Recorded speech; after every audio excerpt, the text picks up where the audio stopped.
মধ্যে বসে আছে একটা মালাকুল মউত, চেনেন ওটা কি? দেবর। দেবরকে হাদিসে মউত বলা হয়েছে, আল হামু আল মউত। দেবর হলো মউত। ভাবির সঙ্গে খাতির খুব বেশি, ভাই থাকে না, বাড়ি ব্যবসা বাণিজ্য চলে যায়। এখন ভাসুররাও এই দলে মিশে গেছে। পরশু দেখলাম পেপারে এক শ্বশুরও বন্ধু মিশে গেছে। এজন্য মেয়েরা বলে কালো চুলের কোনো বিশ্বাস নেই। অতএব এই বিপর্দার যুগে, টেলিভিশন, মোবাইল আর ল্যাপটপের বেহায়াপনার যুগে, ঘরে ঘরে যেখানে জাহান্নামের আগুন জ্বলছে, সেখানে পর্দা জাহিলি আরবের চেয়ে আরো কঠিনভাবে পালন করা আবশ্যক। জাহিলি আরবে এরকম নীল দংশনের সুযোগ ছিল না, আকাশ সংস্কৃতির সুযোগ ছিল না।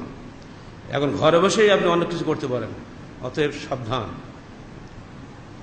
আর একটা মৌত আছে বাড়ির ঘরের মধ্যে, হালিলাতা জারেক, আপনার প্রতিবেশীর স্ত্রী। প্রায় অধিকাংশ ভাড়া থাকেন, টুইন বিল্ডিং, দরজা খুললে এই পাশ থেকে ওই পাশে রুমে যাওয়া যায়। ও পাশে এক ভাড়াটি, এ পাশে এক ভাড়াটি। ভাড়াটি পুরুষ এক ঘরে নেই, হয়তো গেছে চাকরি বাড়ি কোনো কাজে বাইরে, মহিলা একা আছে। ভাবি কেমন আছেন, বসে গেলেন, চা পানি খাচ্ছেন, বা শুরু হয়ে গেল খেলা। একদিন দুদিন যেতে যেতে জেনা ব্যবচারী কারবার শুরু হয়ে গেল। কেউ ধরার নেই, সাক্ষী পাবেন না, আল্লাহ সাক্ষী আছে। অতএব সাবধান। এই দুটো বিষয়ে আল্লাহ রাসূল বলে গেছেন, হালিলাতা জারিক, প্রতিবেশীর স্ত্রী সম্পর্কে সাবধান। 2 নম্বর, তোমার নিজের স্বামীর ভাই সম্পর্কে সাবধান। এরা সবচেয়ে কাছের মানুষ, এদেরকে এড়িয়ে চলা খুব মুশকিল। এরপরও যারা সত্যিকারের আখিরাত কামনা করেন, তারা নিজের বাড়িতে এগুলো মেনে চলবেন। যারা দেবর আছো, তোমরাই নিজেরা নিজেদেরকে সাবধান করবা। দেওর ভাসুর কোনো মহিলার জন্য হালাল নয়, মহিলা কেবল তার স্বামীর জন্য হালাল। অতএব বাধ্য হয়ে কথা বলতে গেলেও পর্দা রেখে দূর থেকে যতদূর সম্ভব সাবধানে প্রয়োজনীয় কথা বলে শেষ করতে হবে। কখনোই নরম কণ্ঠে কথা বলা যাবে না, প্রয়োজনীয় কথা ছাড়া। অনেক মহিলা আছে যারা ঠিকই বোরকা পরে, কিন্তু পরপুরুষের সঙ্গে কথা বলে একেবারে মুখ দিয়ে ফেনা ঝরে যায়। তাদের ধারণা বোরকা যদি পরেছি, পর্দাতে আমি আছি। কিন্তু জানা উচিত, আল আওরাহ, আওরাত নিজেই একটা আওরাত। আওরাত মানে কি? গোপন জিনিস। আল মারাত আওরাতুন, মহিলারা গোপন জিনিস। ফায়জা খারাজাত ইস্তাশরাফা শায়তান, যখন সে ঘর থেকে বের হয়, শয়তান তার পিছনে পিছনে যায়। ওয়াকরামা তাকুন মিন ওয়াজহি রাব্বিহা ওয়া হিয়া ফি কা'রি বাইতিহা, সে আল্লাহর অত্যন্ত নিকটে থাকে যতক্ষণ সে তার ঘরের মধ্যে থাকে। এটা ঘরের মধ্যেকার শয়তান দুটি বললাম।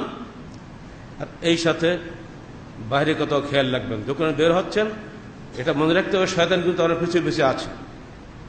আপনার ওঠা বসা চলাফেরা সবকিছুই শয়তান দেখে। এই জন্য যত ঢিলা পোশাক পরা যায় তত ভালো। আজকাল মার্কেটে যেসব যারা বোরকা ব্যবসায়ী আছে, এরা এত বদ, বোরকাগুলো বানাচ্ছে সরু সরু, যাতে ওর নিতম্ব দোলানি পর্যন্ত ভালকে বোঝা যায়, উত্থান পতন সব টের পাওয়া যায়। আবার বোরকার মধ্যে বেলা কাটিং, কালো বোরকা দুদিকে কালো, মাঝখান থেকে সাদা, পুরাটাই শয়তানি, যাতে মানুষের মধ্যে শয়তানি চিন্তা উদ্রেক হয়। এইসব বোরকা যদি কেউ পরে বা পরানো হয়, যে পরে যদি যারা বানায় ওরাও যেন কবিরা গুনাহগার, যে পরে সে তেমনি কবিরা গুনাহগার। তো যারা বানায় তারাই বেশি কবিরা গুনাহগার, কারণ যে পরে অনেকটা পাগল, বেহুশ। আখেরি জামানায় যত মানুষ ডিগ্রিধারী হচ্ছে, তত পাগলের সংখ্যা বাড়তেছে, হুঁশ খুব কম। কিসে যে কি করলে কি হয়, ওর মাথা কিছু আসে না। এই জন্য আল্লাহ রসুল সেই সময় কোনো কিছু বললে 3 বার করে বলতেন। তো জাহিলি আরবে যেভাবে বেহুশ লোকের সংখ্যা ছিল, আল্লাহ নবীকে 3 বার করে বলা লাগতো। এখনো আমাদের 10 বার বললে মাথা ঢোকে না, সেই পাগল সবই এখনো আছে। অতএব সাবধান, বেহুশ হবেন না। নিজের পর্দা নিজের কাছে, নারীরা নিজেদের পর্দা নিজেরা রাখবেন, পুরুষরা পর্দা দিয়ে খেয়াল করে কাজ করবেন।